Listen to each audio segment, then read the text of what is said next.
over 10 years Adebanjo, a fellow of the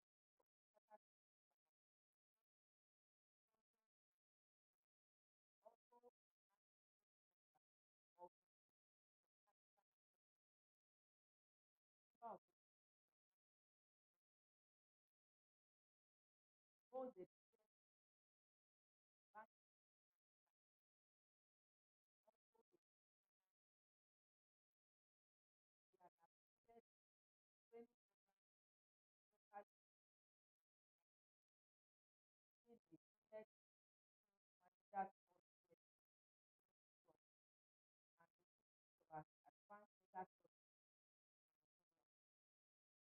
His working career started in 1992 when he joined as a consulting outfit and was seconded to National Oil and Chemical Marketing PLC, now Corn Oil PLC, where he worked for 4 years till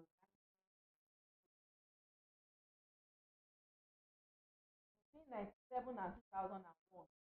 Yomi practiced in various firms and worked as company secretary for company Vintage Insurance PLC, then Central Insurance Company Limited, Nokia Holdings Limited, and a host of other companies. In 2002, he joined Umbakogo and Co., one of the foremost accounting firms in the country, as an administration manager and company secretary. In April of 2003, he became the Chief Executive Officer of First Registrars Limited, a foremost company secretarial firm affiliated with Umbakogo and Co. While with First Registrars Limited, he consulted for numerous companies, both public and private. Thereafter, he joined 15 Healthcare PLC in 2009 as company secretary, a position that he holds till date. Yomi is a Corporate Affairs Commission accredited insolvency practitioner. He has been a part-time lecturer and course facilitator at the Institute of Chartered Secretaries and Administrators of Nigeria since 1996. He is an International Finance Corporation certified trainer and serves as a resource person to several organizations. He was a member of the Lagos Chamber of Commerce and Industry Council and was on the Committee for Bilateral Relations from 2010 to 2011.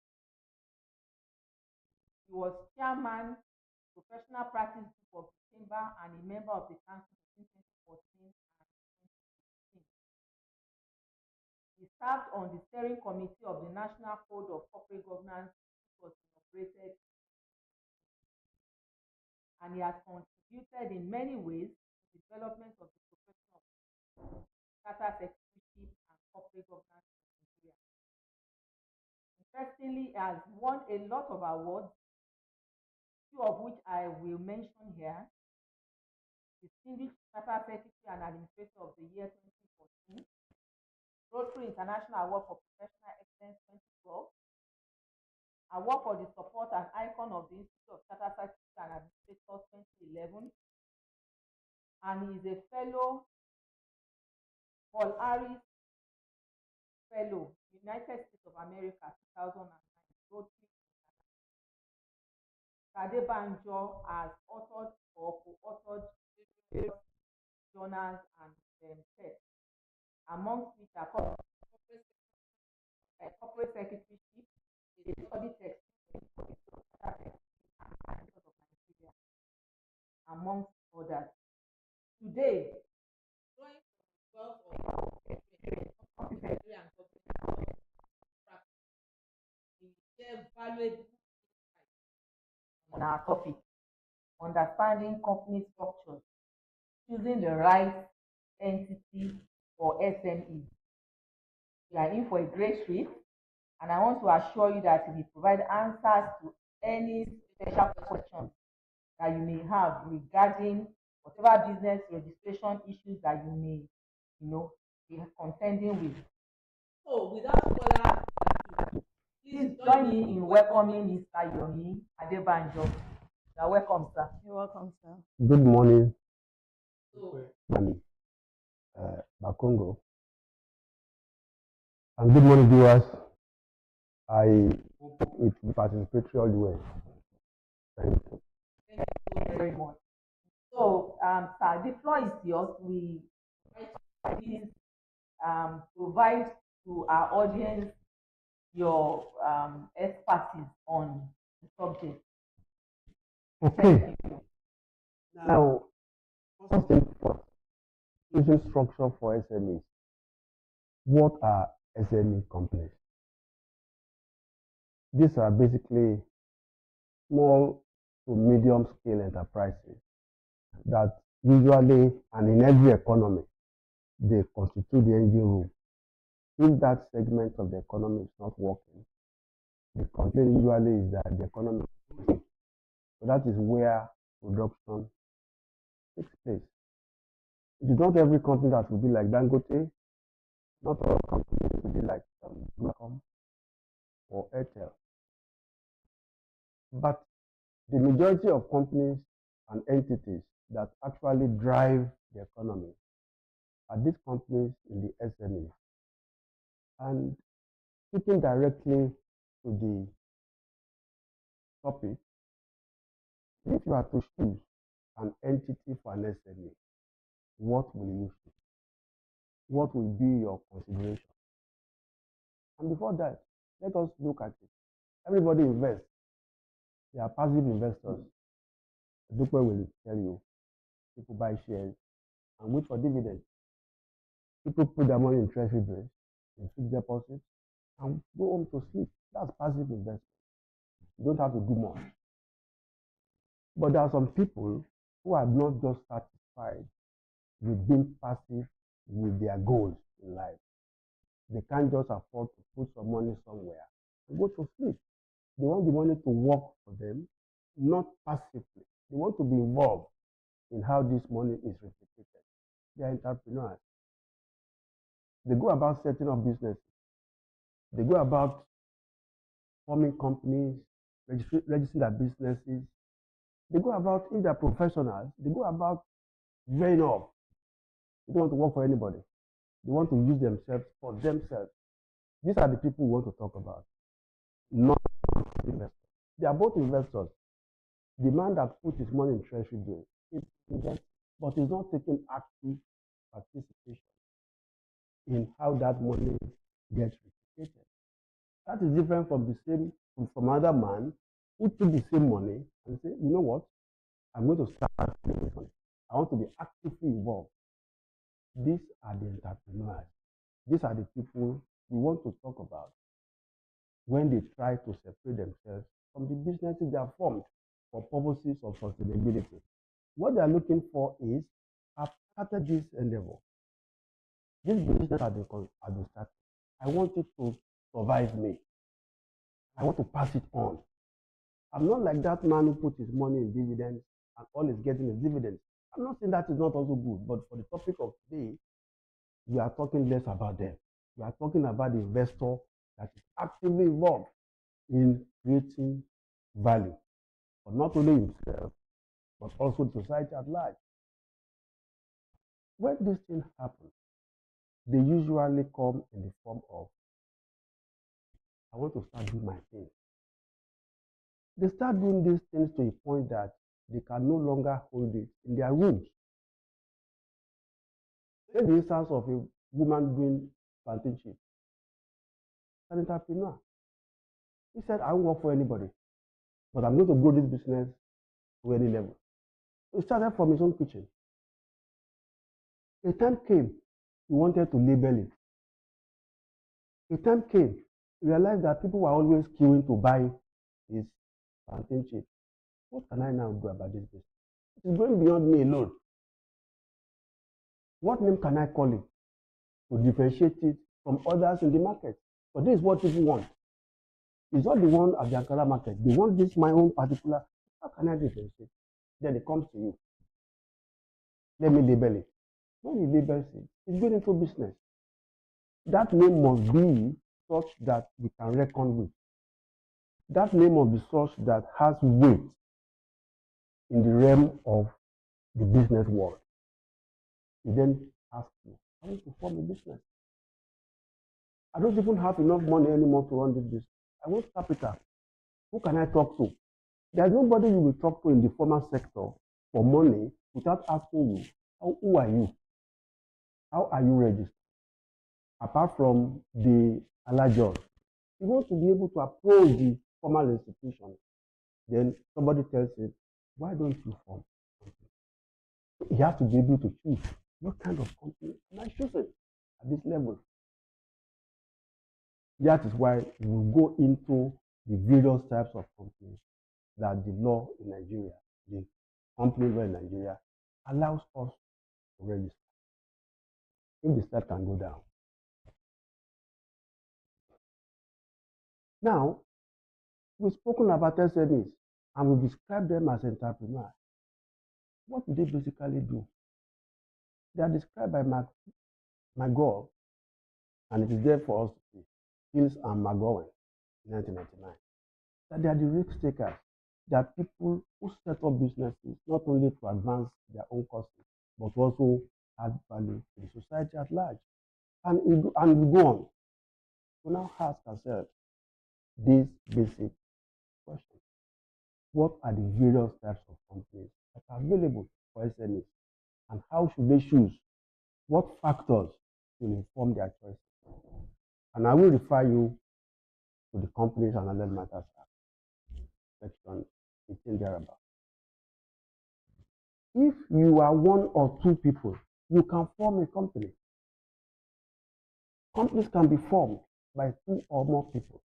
What we are discussing here is what kind of company, what structure befits your ambition, what structure befits the kind of business you are doing.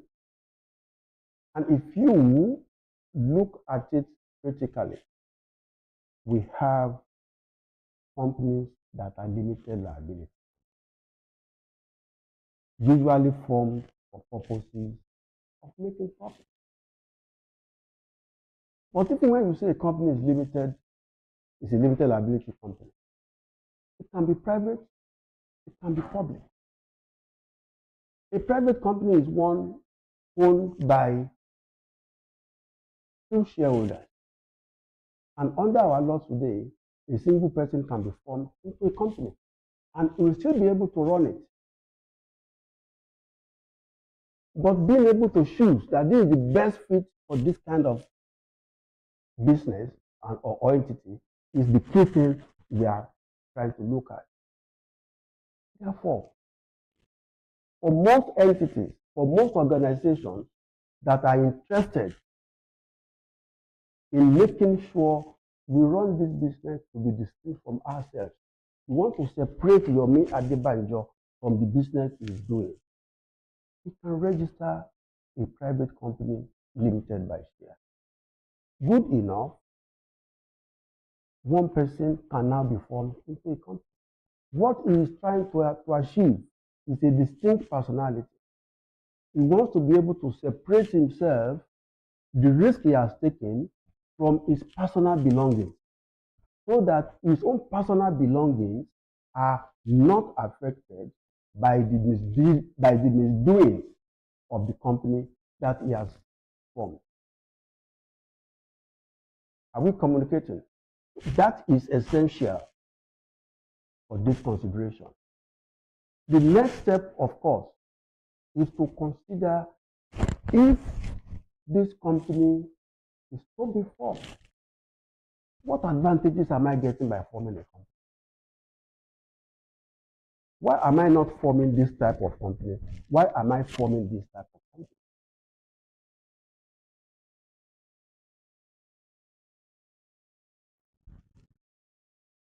And essentially, the issue we will be considering further is to be able to look at the various types of companies that can be formed. This needs to work.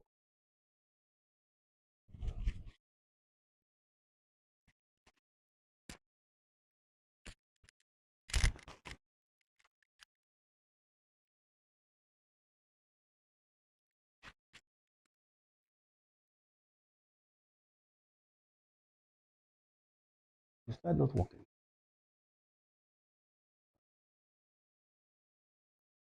Now, the various types of companies that can be formed, you can find them in Section 21 of CAMA, and have limited companies, in which case the liability of members is limited to the amount of shares they have bought. You can also have companies that are unlimited, and you can have those that are limited by guarantee.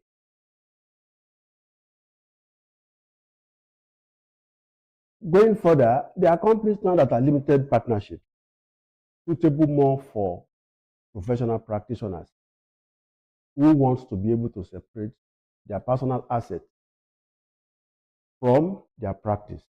They are encouraged to form limited partnership of a number of themselves. Next slide.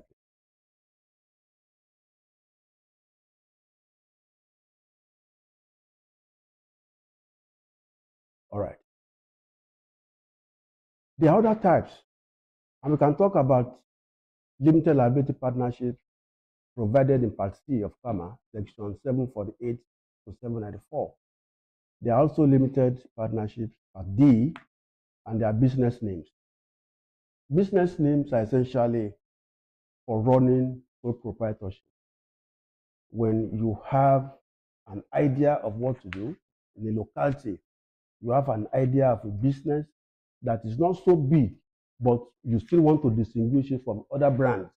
Business names are usually used to differentiate brands in a common market. Everybody sells palm oil at Okeani. Everybody sells rice at Okeani market. But you want to differentiate your own from others. These are most suitable for business names. So you see all of them, XYZ Shop and Sons, XYZ Yarizika Foodstuff. You go to my 12, you see all of them. Those businesses are registered. And the reason they are registered is just to have a separate identity so that people can relate to Yasikira stores and not Masikira herself. So that people can pay in a formal way than paying cash to Yasikira.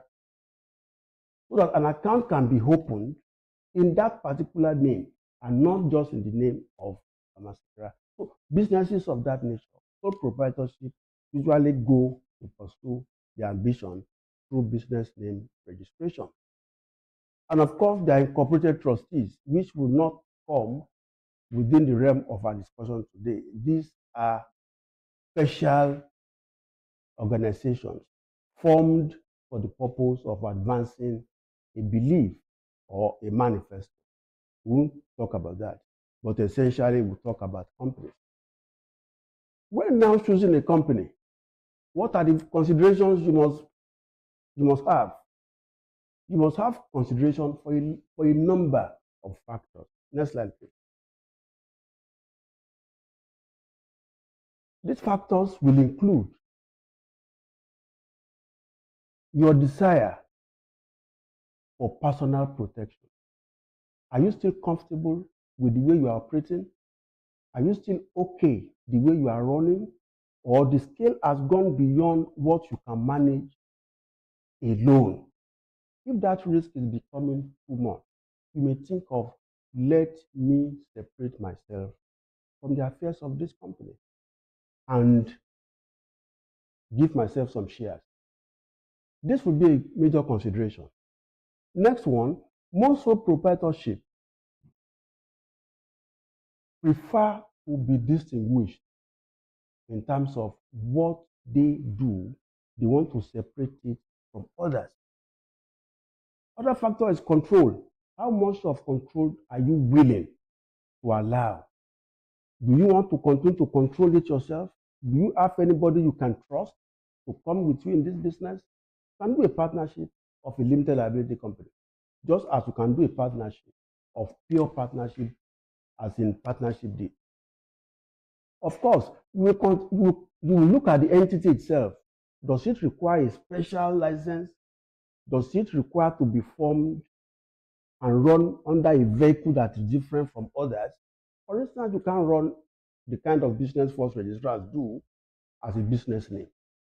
So you have to consider what industry will you be playing? is this a business that is required to be registered under this kind of thing? If you have an enter for a church, pardon me, if you an enterprise for you, to register it, you first of all must ask, how can I register it? Can it be a business name? Of course, it has to be an incorporated trustee. So essentially, the kind of business you want to go into will also drive the kind of registration you should go for. Again, the capital requirement.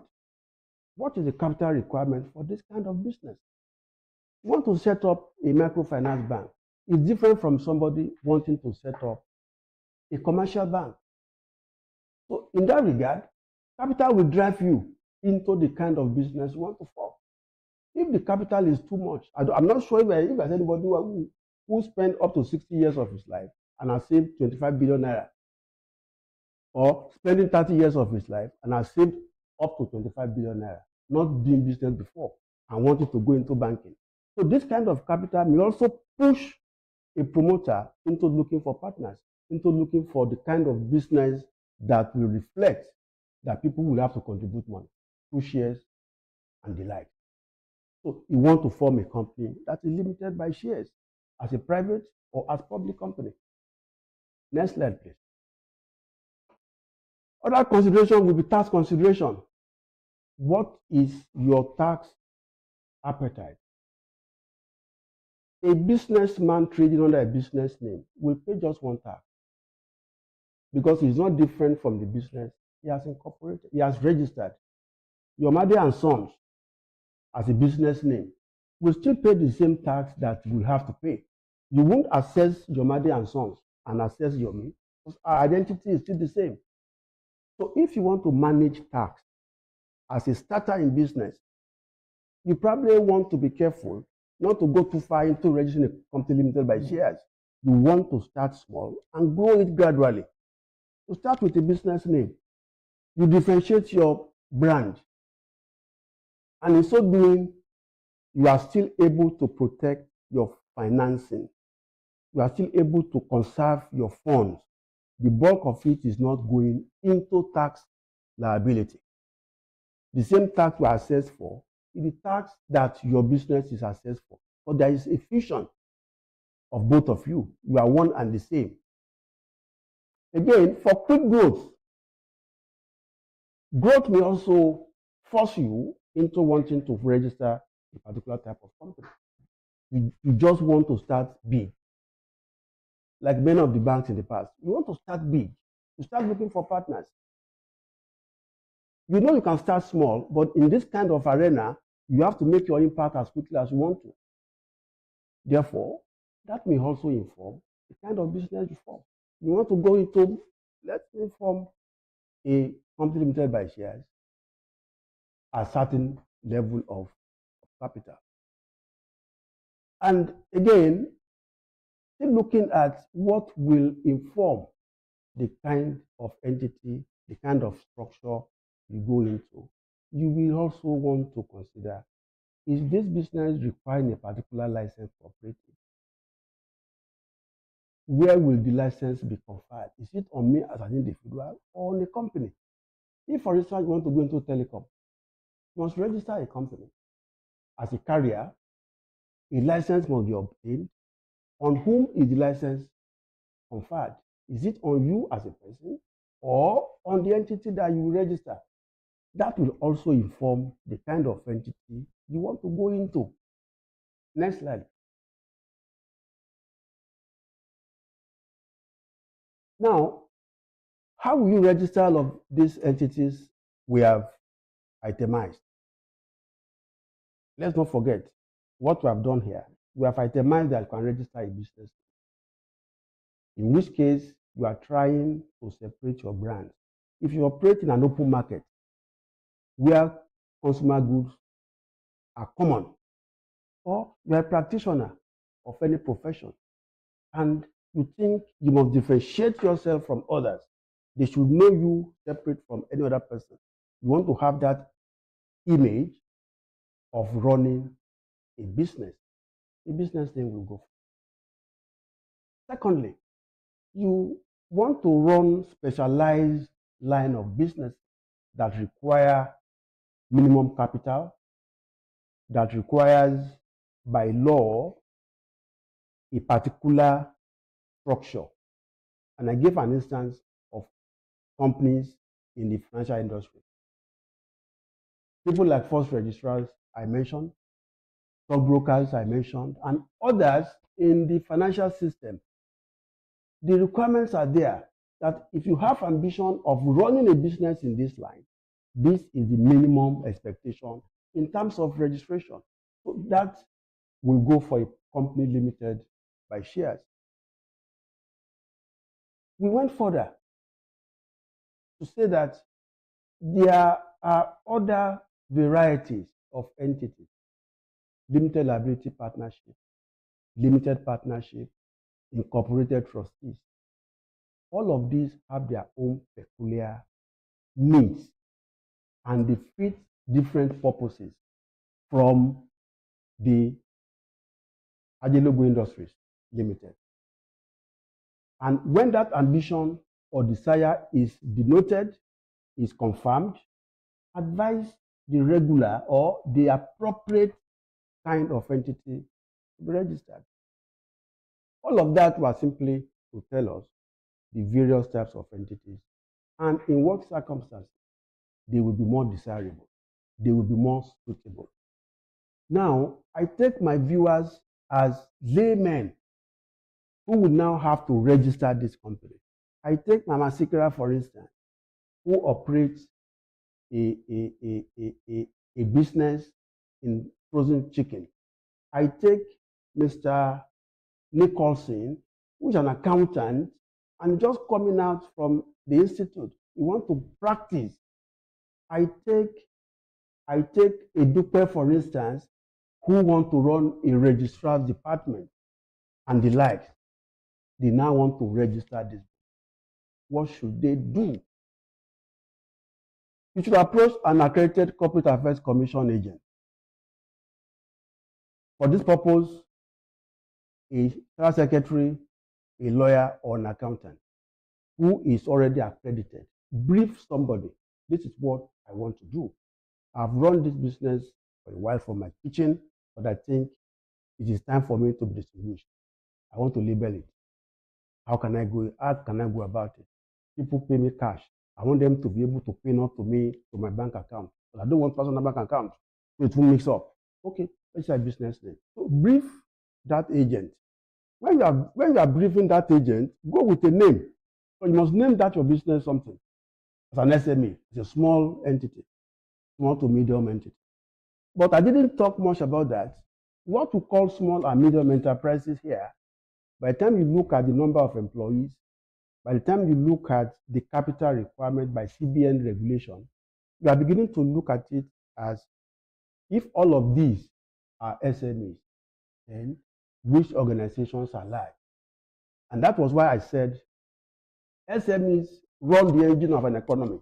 That is where the economy runs from, not from the big organizations. They don't do much in terms of greasing and oiling the workings of the economy. It is these small people you run to buy this, to buy that, to do that, that really run. It is from them you know first the indicators in the economy. Is there inflation? You don't know from the big organizations. You know from these roadside, medium-scale organizations. Now, you have been able to brief that agent. You have been able to give him a proposed name. Always try to propose two or three names so that if one doesn't go, the other one can go. Then clear the object. A person wanting to register a business is like a sick man going to a medical doctor. You have to be able to say it all. What is your ambition? What do you intend to achieve with this kind of entity that you want to register? So all I want to achieve is that, my children are now in school or they are still in school. I want to register this business and grow it before they go. Instead of, I don't want them to look for jobs for too long. I can have them do intern with me. That's my ambition. Okay. The kind of business you have to register is one where they can issue paper and get recognized. not a business name per se. Register a proper company, and you can go into that level. But if you want to do a SMEs, for instance, you can't do a SMEs with a business name. You do a SMEs with a registered company. So therefore, with this ambition, do not be, don't close your mouth when you want your company registered. Be open to the person who is helping you, the agent, so that he is able to advise you appropriately. Once you clear the object with that person, he is able to then advise you on the appropriate kind of entity from the list we have given. The agent will embark on a name search. If the name is approved, company registration now is by going through the portal. The CAC has made it easy. What CAC is saying is that everybody can do it on his or her own. But that is still very much challenging, to the extent that it is not everybody who is allowed to go on the portal. They pre-qualify those who can access the portal as the accredited agent. So if from one side of the mouth, you say anybody can go and register, on the other, you are saying that to be able to access the portal, you have to be accredited. So that leaves a lot within our own system to resolve, not on this platform. But what I'm going to be leaving with the viewers, essentially, is that as SME owners wanting to form companies, brief your agent. Do not hold back so that they can appropriately advise you. When that has been done, the remaining job is left to that agent to go on the portal, key in all the objects you have given him, but be ready also to part with your private document, your certificate of registration or incorporation. So if that person has been able to forward to your email a document, it is for you to find a way to print it. But if he's also able to print it for you in color, so be it. Which means certificates can go with you anywhere. As an SME, you do not know when opportunities will come. Let it be on your phone. Anywhere you need it, just transfer it. That's my certificate. You want to open a bank account these days, submit it online. So it is not like in those days when you have to glaze it and put it in your office. Yes, you can still do that. But what I shares, for the one that you actually can run from shares, for the one that you actually can run from your own purse and your own kitchen, is one that is business name. In which case, it is just you. There's a fusion of the entity you have registered and yourself. But when it is now going into registering a company that is limited by shares, if that is the best suitable for you, then you have to listen to the following. You must have appropriate structure. Now talking the practical thing. You must have good structure, which include you must run in a manner that makes no one person inevitable. So what you told me at the beginning is that you want this company to survive you, which means you are looking for sustainability.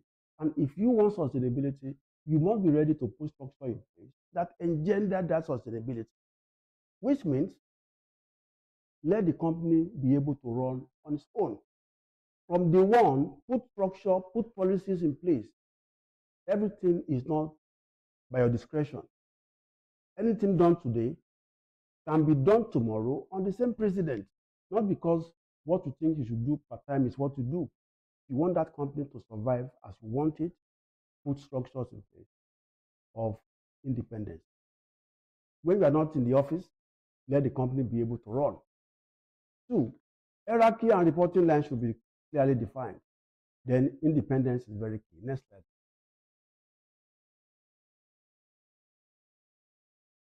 Sustainability practices. We said here, do not think it is too early to do what is right. That's one thing we must always do in business. SMEs. It's not SMEs that grow into multinationals. But when they started, it is always their desire that they want to grow like Coca-Cola, like Unilever. What stopped them from becoming what they dreamt of? Sustainability practices. They have no practices in place that support sustainability. If you must survive 2, 3, 4 years, there was a study about companies' failures. Companies who dreamt to be multinationals folded up in 5 years. You conducted a study, you discovered that there was no sustainability practice. If the MD wasn't there, the company wasn't operating. And you want to sustain it. Next slide, please. Just stay there. Controls we put in place. You must have controls. Everything should not be based on this is what we want to do. Control in two senses. Control in terms of you have a time, an objective, and you have a means of checking. Have you met that objective? That's a control in itself. You are going from here to Ushudi. Set up a control. This journey should be like for 10 minutes. That target of time, you can set controls around it. It is 8 minutes. Where am I? Is it go slow? Can I change my route? That is why companies change their names. That is why they change their logos. That is why they change their house colors. They just discovered that this image is not reflecting their goals and ambitions. It's a control in its own. It's also a control to say that let every task and processes in the business be subject to a form of internal controls. Let somebody be independent in the system that all he will do is to check whether you are doing things the way you say you do it. That you said, you gave me your manual, this is what you'll be doing. Let there be that man who will from time to time come to help you. As an SME, part of what you can do is to engage external accounting firms. They do not only come to do auditing, they sometimes also come to provide accounting services and internal controls. Let them tell you, this thing you are doing is not right. This is the way, this is the way, this is the way to do it. That is for sustainability. SMEs are lacking. I could remember my days even today, I'm still there. In the days I was an office holder at Lagos Chamber of Commerce. You know, in that place, you see all sorts of companies that we manage, that are members of the chamber. You will engage them. What is your business needing now? We have to go as far as, at that time, Mrs. Mabugunja, if it's a viewer on this, you will probably see what I'm saying. We have to go and engage people to do a kind of, we did a CD. We said it's for SMEs. It's one stop.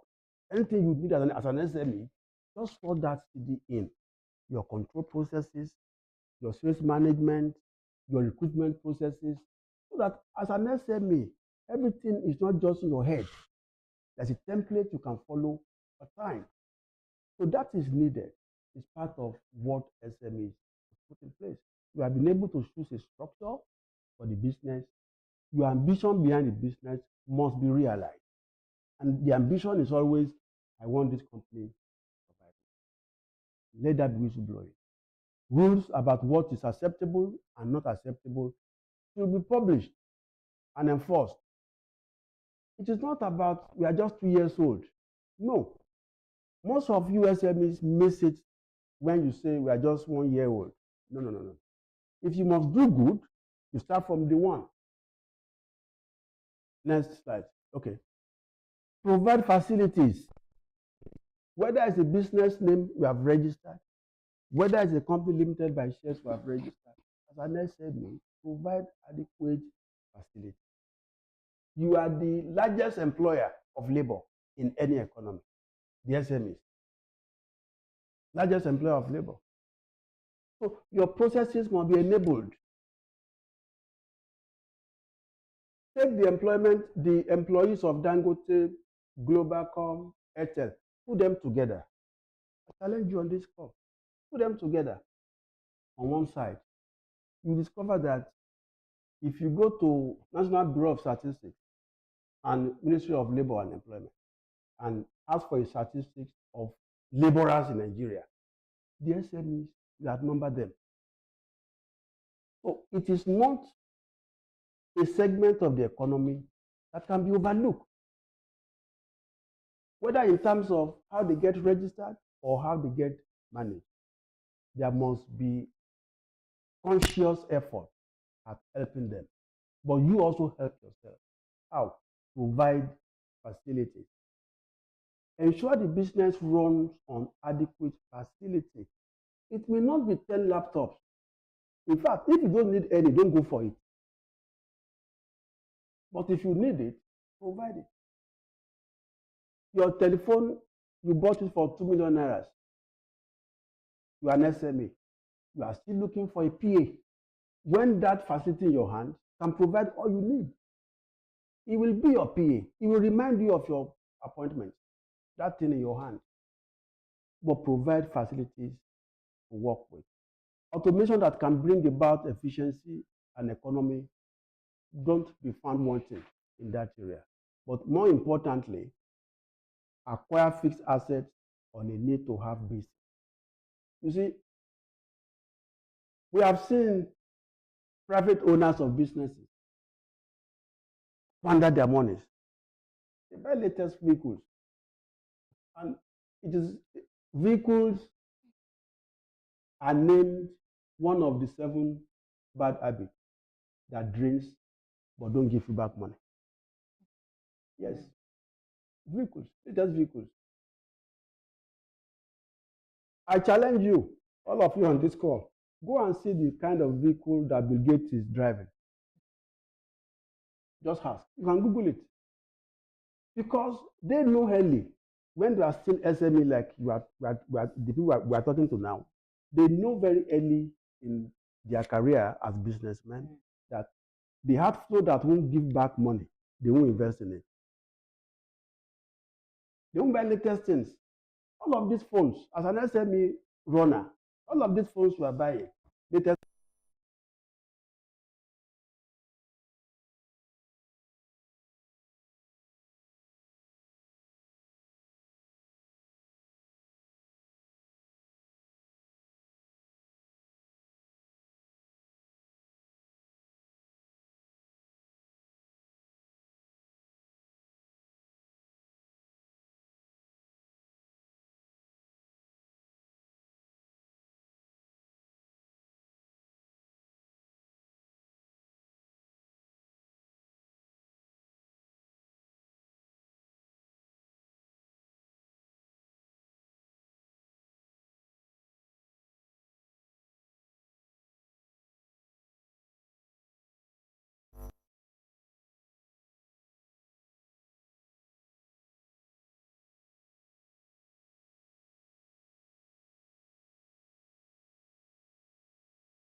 Now, for average small scale entrepreneur,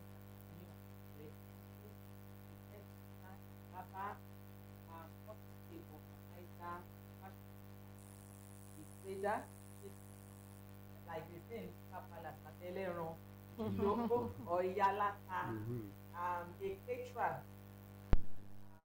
maybe a farmer, the farmer out there, or the block maker out there. If they come to us for advice on what kind of business entity to register, which business entity would you prescribe for this kind of small scale entrepreneurs that will best serve their purpose without imposing um, too much liability on them in terms of maybe rendering returns and governance, and you know what the all the framework that usually guides limited liability companies and public companies that will not choke their businesses in any way. Which business structure would you advise that they register? Such a way, they should go for a business name registration. Because, Business name registration. yeah, because at that stage, what they are basically looking at for is differentiation. They want to brand themselves. So the cost they will bear at that time is cost of marketing, where they will buy handbags and label it. End of the year, they give their customers, the burden of having to produce accounts that is audited is not yet on them. The burden of having to be assessed for corporate tax is not there yet. So it is a stage for them to launch themselves, to grow as quickly as they can before they also become tired of the need for expansion. But when that time comes, they need to expand, they have to be thinking of other levels. But at that level, differentiating your brand, forming a business name, then be able to market as effectively as you can. Thank you so much, sir. From your answer, I can it seems to me that the average small scale entrepreneur, such as I've mentioned, pure water producer, block maker, farmer, caterer or baker, and the like, it appears that they do not pay tax. Do they pay tax? Are they required to file any returns, in whatever shape or form? You see, you have scale can be different. When you say block makers, a bag of cement now is 10,000 naira. And to go into that business itself, the kind of capital you need, land, etc., is shooting you beyond that small that you said when you said Babas, Yalatas. The kind of capital that a block maker will need. In fact, there was one in my town, ALM block industry. It's an industry I grew up to know. That can be different. That's a big enterprise. The fact that they are doing, they are moving blocks by the roadside. The value of the land itself in Lagos today. Into the level of medium scale. Medium scale. Rather than small scale. So now we are differentiating between small scale entrepreneurs. So depending on the capital requirement, that will enable us to know which one falls into the outlay. Yeah, the outlay. You understand? One kiosk, that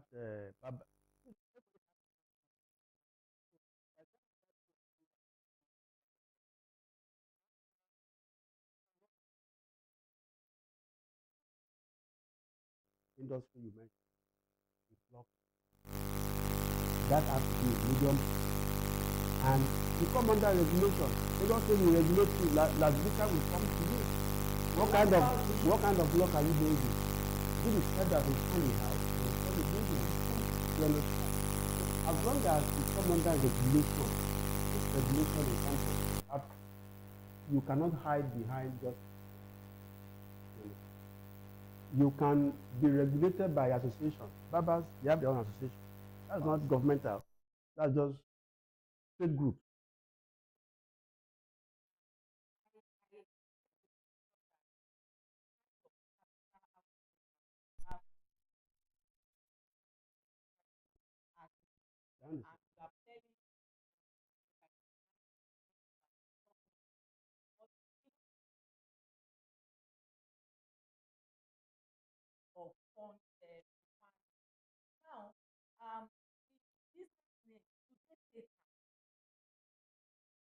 business name entity, that is registered business, they are not assessed the same way you assess limited liability.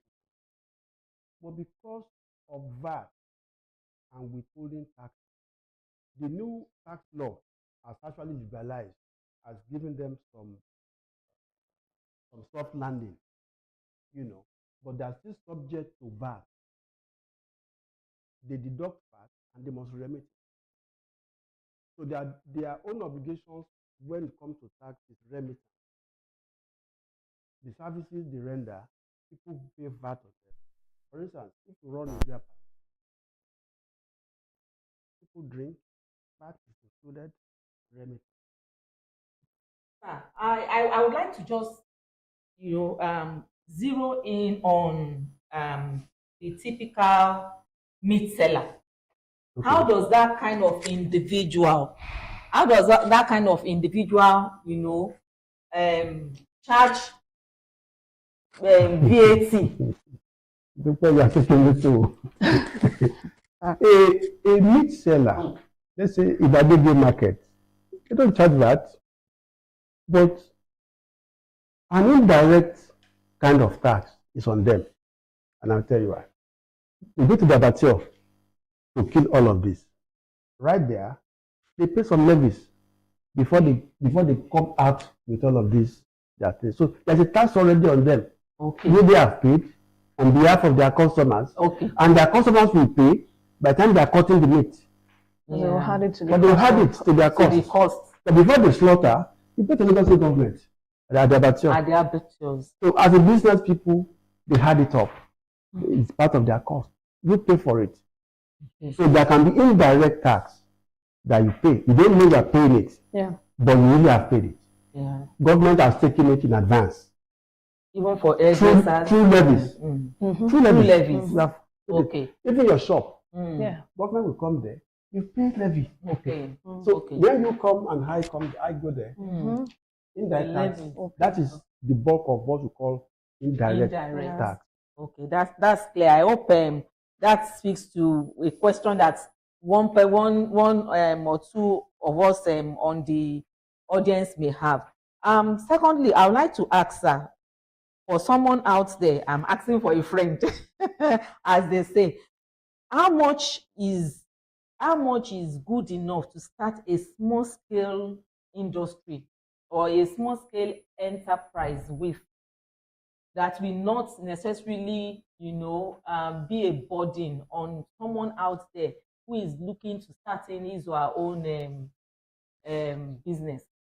Let me say it this way, and I'll try to quote Richard Cantillon.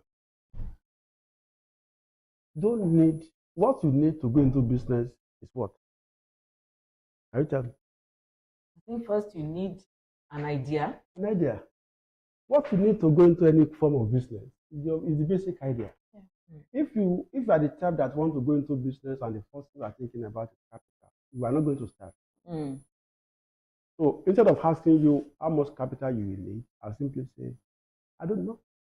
But one big thing you always need to do any business is the idea. The money will come. And possibly people have been described in this country, if you go through their biography, who had nothing to start a business. They just went to a friend. Out of what you are selling, give me. I'll go and sell for you and do a markup. From my own markup over the years, I will have money. I will have money. I'll add up my markup. Now they're a conglomerate. Wow. Do you understand? So for small scale enterprises, I would simply say the initial thinking is not capital. You are a professional. You are a professional. Tell me today if you want to go into business. I think of capital. No. But the capital can be here as well. Yeah. So what we call capital in the sense of entrepreneurship is not in terms of naira and kobo. There is human capital. Yes. And most SMEs, they rule that out at the beginning, that human capital is also capital that can launch you into any business. Most people forget. They forget that what they're looking at is money. Ask the Bill Gates of this world. Go read their biography. How they started. They didn't think of how much they had. So I get it. The that idea ideas rule the world. Ideas rule the It's world, an idea. and it's from your idea that you can, grow a monster. It's like a monster seed that once you have that idea and you put it into the ground and you begin to nurture it and you begin to till, to take care of it, it begins to grow. And before you know it, it becomes something that expands. So for someone out there, I want you to know that you don't need so much money to start your business. The question is, do you have an idea? Is there something that keeps going on in your mind that you think you can offer to people as value? Is there any value that you think you can add to the society? Is there any value that you think you can add to your environment, to your community? Look around you. Think about the things that need to be done, the things that are lacking, the things that will create value for people, and then begin to nurture your ideas around those things and see how you can start a business off of it. And possibly, if you have a skill that you have taken as an hobby, you can also use that as a starting point to create a business. So, in simple terms, for the average person out there who is possibly unlearned, how would you explain in simple terms the word business structure, such that person will be left in no doubt as to what we mean about understanding business structures? We just want to bring it down to the nitty-gritty, make it as plain as possible, so that there will be no doubt in our audience's mind about what we mean by business structures. Thank you very much. I want to address that mechanic now. When you say business structure, you are referring to, number one, your thought about what you want to do and what is the best acceptable way that will allow you fulfill your dream as quickly as possible. I'll put it again. You have a thought, you want to render it in surface. We are now saying, if you want to render this surface, what kind of toga, what kind of cloth will you wear for this your thought as you present it to the whole world as a business? Let's say, for instance, you are a mechanic, you want to be selling bolts. Aside from repairing vehicles, you also want to be selling bolts. You're asking yourself, how will I present this to the whole world? That don't mean that I'm the one selling this best bolt. How? There must be a way around it. But your bolt is not the only bolt in the market. So we're now asking you as a mechanic, the thought of, how will I take it to Jankara and they will know this bolt is the best. I'm the one selling it. It will patronize me. We are saying, even you as a person, you can carry it in your boot and begin to say, come and buy. And they will buy. At that point in time, do you need somebody to come and give you money as if he's buying shares in your company? Even you have not fully exhausted yourself in the business, and you are looking for somebody to come and bring money. The number of bolts in your boot, are you able to sell it? Who do you need to help you? Yourself. That's a business name you want to register. Because that thought, to bring that thought to life in business, you still need yourself. You can still do it. So why registering a business name by shares? Simply register a business name that they will know you with, that you can brand yourself and brand your product and say, come and buy. That's it. That's where I will paint a structure. But think of another person.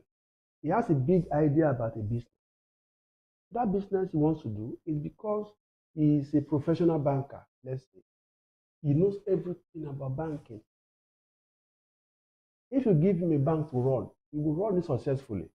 But see him, he doesn't have that capital. The initial capital outlay that CBN is asking for. But he's willing to partner with somebody to use his license to register a company and skill and say, okay, Modupeola, you are a money bag. I'm a technocrat. This is my certificate. I know everything from A to Z of banking. I can run it, a bank. Any bank, I can run it. You have the money. Let's go and register a bank. You say, what? You don't know about banking? I know about banking. Just bring the money. Go to CBN, get a license. In that regard, you are registering a business that is limited by shares. You are bringing somebody on board to share in your vision, because you alone cannot drive that vision at that stage. But a vision that is within you, you can drive it for now, single-handedly. You can start with business. You are an accountant. You are a secretary. You are a lawyer. Okay. Everything is still here. You want to register a business. You want to present this your skill as a service. Register a business name. That is why in our own company law here, we have a part that deals with business names. Just register a business name for sole proprietors and you run it. Okay. Thank you very much. Thank you, sir. Thank Do you have any questions in the chat room? I think there's a question here. Well done, sir. Thank you, madam. It's quite insightful. There's a question here by Mr. Sanusi. Okay. He's saying Nigeria's secondary market is grossly underutilized with great untapped potentials for growth and development of the economy as a whole. What is the First Registrars as a major actor doing to change the narrative? Can you take the question again? Okay, it says Nigeria's secondary market is grossly underutilized with great potentials for growth and development of the economy as a whole. What is the First Registrars as a major actor doing to change the narrative? Well, by secondary market, what Mr. Sanusi means to our listeners, to other listeners, is the activities of stockbrokers buying and selling shares in the capital market, at the exchange. It is a function of how liquid these companies are. You will know that even the exchange has a float regime of saying that the directors and promoters should not have more than 80%, which means for every company in Nigeria that is listed, what we have traded on the floor is just 20% of the total number of shares in issue. It is not so different from other jurisdictions. But the question is, in our own climate here, is 80% not too much to be held back by promoters? That will frustrate the market. Even only 20%. Yes, 2, 3, 4, 5 people will have 80% in their portfolio. It's in their purse. Not willing to give it out to anybody. So all you have to trade in is just the 20%. We can't legislate this here. We can't do much about it on this call. But I think, if you ask me as a person, I would say, if you must come to the market for listing, you must be able to allow that market to run. Take 60%, leave 40%. You can cash out. You can dip your investment and do other things. In fact, it will make the economy grow. Because take your other 20%, go and invest elsewhere. The market will keep growing. The economy, all these things we talk about SMEs, imagine I'm just saying it hypothetically. Imagine somebody with 40% in a bank like First Bank. I don't know who, I'm just saying it. Imagine that person says, 10% I'm going to realize and allow the market trade with that 10%. Even the 10% he has realized is capable of forming another SME. That's true. So it will grow the economy. So that is the knock-on effect of allowing too much in the hands of promoters. you know. Because by the time you run the business for 20, 30 years, they will have realized their investment long time ago. The market will have faded their cash out through market appreciation, you know. So they will have had it. But this is not for this discussion. But I hope somebody listens and will think about it. It's probably more of a legislative issue and regulatory issue rather. Yes. Thank you so much. My statement is not prescriptive, it's just a suggestion. Thank you, sir. The next question here is, I think it's for us. Can First Registrars offer me this service and continuous legal guidance services even after I register? Yes, First Registrars can offer you the service of incorporating your company, whether you want to incorporate as a business name, as a limited liability company, or as a PLC. That's one of the services that we offer. So if you are interested in business registration, please come to us. We also serve as company secretaries. We also provide services along the lines of probate administration and will administration. So if you go to our website, we have a list of all the services that we render, which will guide you along whatever decision that you need to make. So yes, we can provide the service that you need.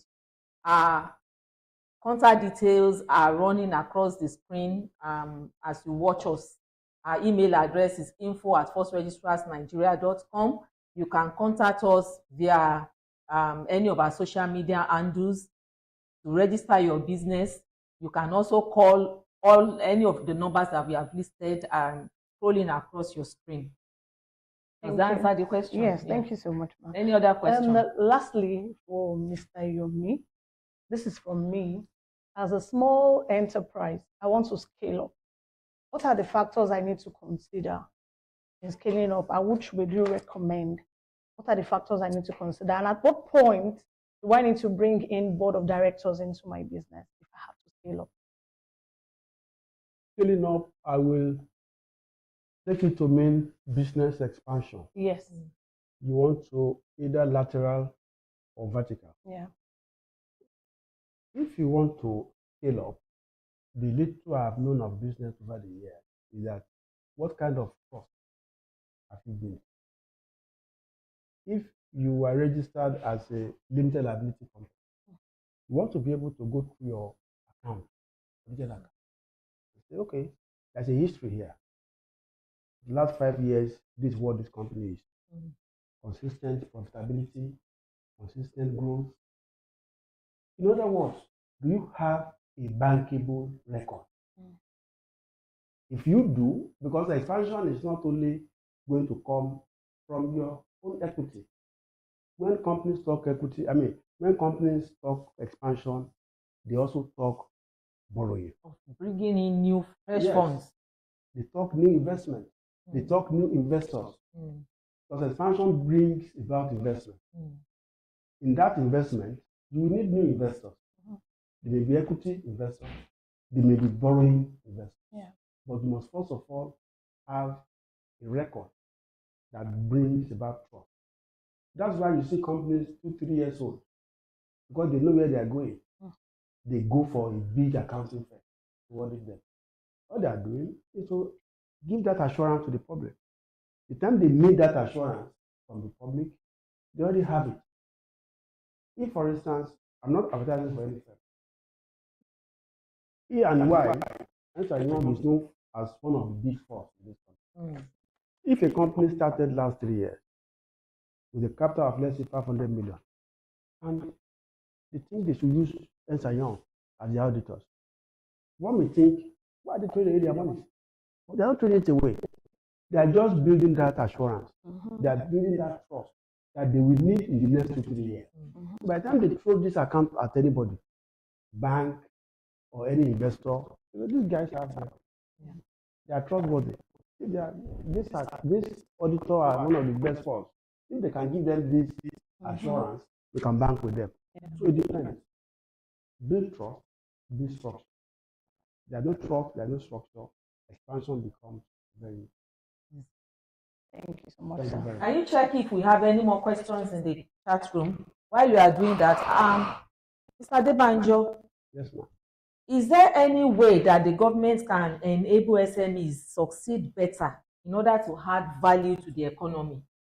What should the government be doing that it is not doing already that will enable small and medium scale enterprises succeed better in their enterprise? One thing, others will come after it. Let there be power. Wow. It's power. Let there be power. 24/7 power. That welder wants to operate. But they can't, but there's no power. They have it at an exorbitant rate. So other factors like policy, tax regime, which I can say this government is doing something about. The tax regime now for small and medium enterprises is a bit preferable. We must admit that. Because you must have a level of profit to be taxed. And this speaks more to the SMEs. So they are doing great in that area. So the fiscal policy is helping them now. Monetary policy should also come to help them. How? Let there be a lot of intervention funds only for SMEs. That only SMEs can access. You just call it intervention fund for SMEs. And there will be a desk in every bank. So say if an SME and can prove you're an SME, we are going to reduce the criteria for lending to you. Take the loan. That is after they have provided energy. Let that be light. And there was light. Wow.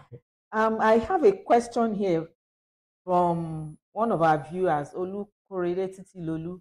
As a potential investor, what are the precautions that should be considered before entering into a business, considering the unstable government policies? What are the precautions that one should take into consideration before entering into a business? You have the precaution of knowledge. Don't dabble into what you don't know. That is, it may sound so simple, but if you don't have the good knowledge of the environment, please wait a bit. Many people have gone into their early grave because of that. They retire, they give them a lot of money as gratuity or as whatever. They pump it into farming, into poultry, whether fish poultry or fish farming or whatever. But before they retire, they've done nothing about all of this. So that lack of knowledge in them.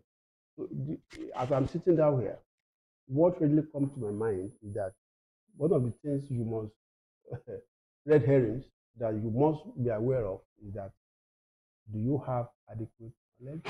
2, do you have trustworthy people around you? Your manpower. Manpower. Are they trusted? But if you don't trust them to a large extent, do appropriate insurance. You can't take insurance out of your business. I'm not advertising for insurance companies, but for your confidence, for you to be daring and audacious in business, something must be there for you. And that is insurance. Insure your business.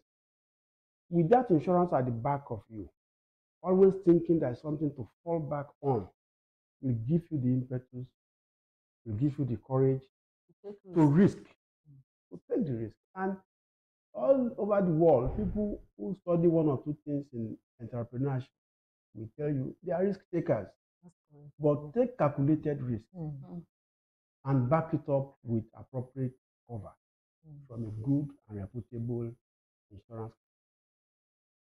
That's what I was. That's a fantastic idea, because I realized that a lot of companies in the category that we are talking about, small and medium scale enterprises, they really take insurance cover for some reason, for reasons best known to them. I guess it has to do with the lack of trust in the system.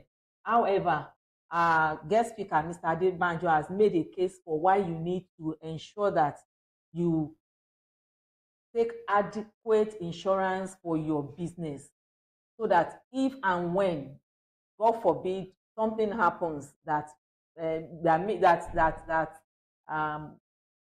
that could put your business at risk, you have a company that cover the risk for you.